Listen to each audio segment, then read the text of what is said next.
Hello students, how are you? Today we'll start from here scalar and vector quantities. आज हम start करेंगे यहाँ से scalar and vector quantities. The motion of objects can be described by terms such as distance, displacement and speed. हम motion of an object, एक object का motion हम describe कर सकते हैं डिस्टेंस, डिस्प्लेसमेंट, स्पीड ऐसे जो टर्म्स है उसके सहारे. These physical quantities can be divided into two categories, scalar and vector. ऐसे फिजिकल क्वांटिटीज को हम दो भाग में बांट सकते हैं, एक है स्केलर, दूसरा है vector.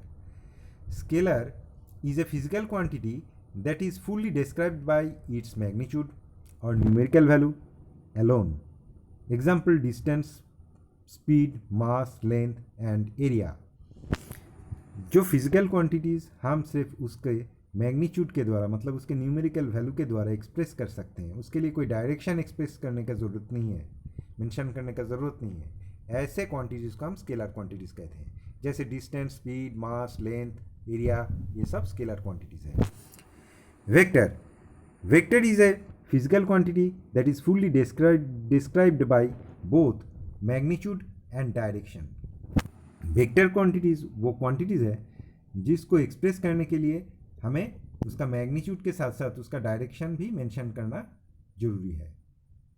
Example displacement, weight and force.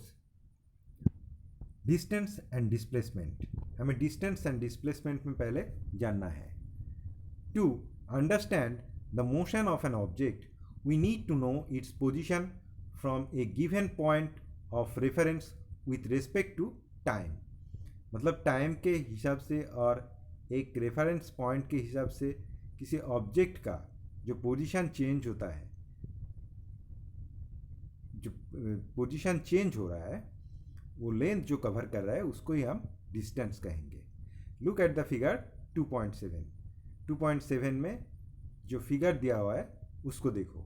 Shreya has to reach her school at point D from her home at point A. तो क्या करना है, हमें फिगर को देखना है. 2.7 जो फिगर है वो हमें देखना है. तो क्या है वहाँ पर देखो, Shreya has to reach her school at point D from her home at point A.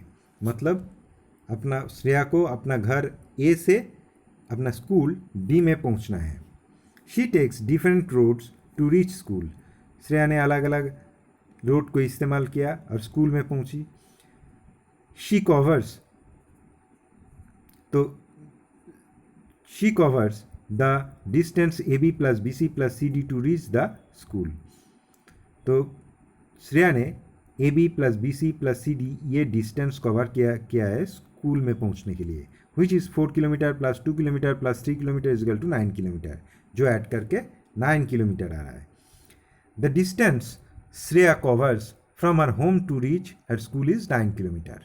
Now look at the dotted line AD in figure 2.8. यहाँ पर 2.8 जो फिगर दिखाई दे रहा है उसमें तुम्हें एक डॉटेड लाइन दिखाई दे रहा है AD.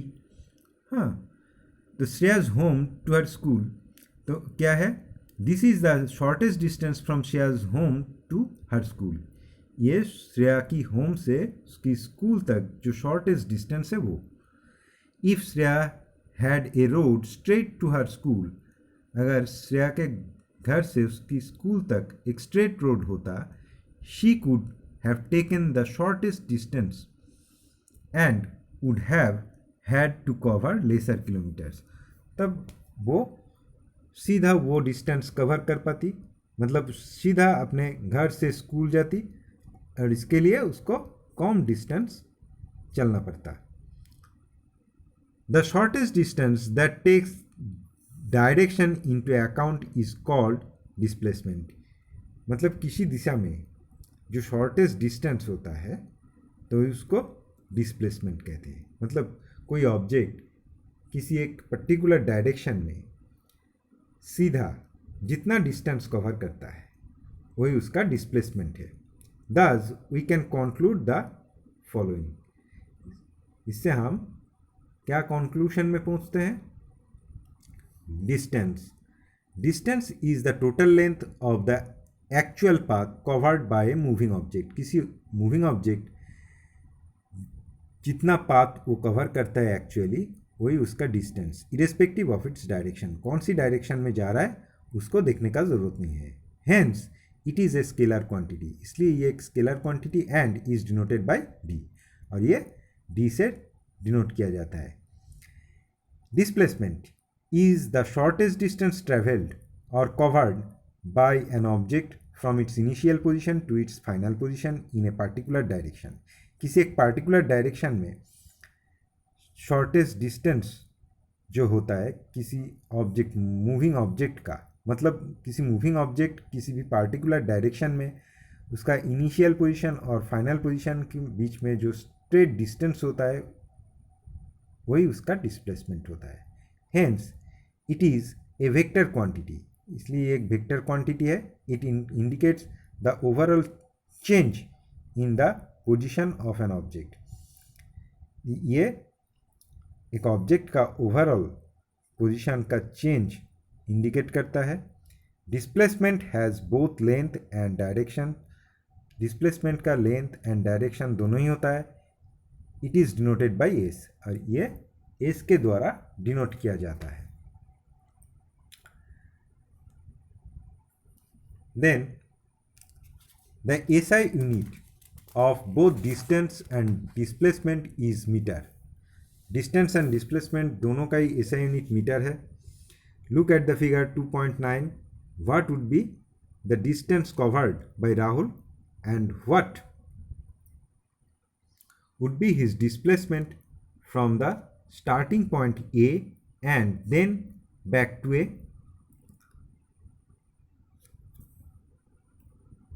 तो क्या बताया जा रहा है, what would be the distance covered by Rahul, Rahul कितना डिस्टेंस कवर कर रहा है, and what would be the displacement from starting point A and the back to A.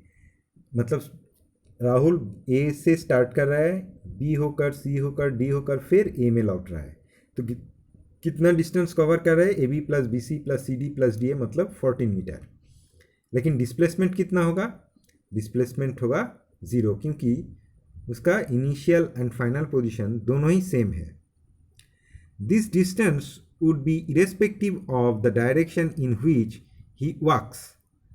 मतलब वो डिस्टेंस जो कवर कर रहा है वो कौन सी दिशा में जा रहा है उसके ऊपर डिपेंड नहीं कर रहा है, तो इसलिए इसका डिस्टेंस कवर्ड हो रहा है ये जो 14 मीटर हो रहा है वो। We take into account the direction in which Rahul moved.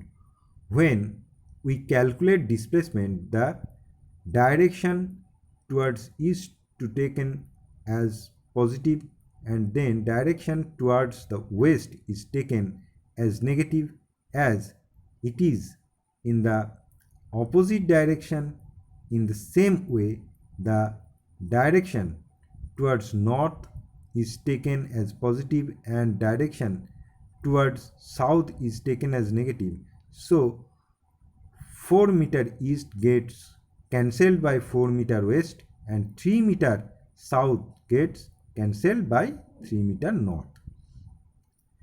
As a result, when he returns to the point A, his displacement would be 0। जब वो फिर से A पॉइंट में लौट के आएगा उसका डिस्प्लेसमेंट 0 होगा। We can conclude that displacement can become negative or 0 depending on the direction। तो हम इससे conclude कर सकते हैं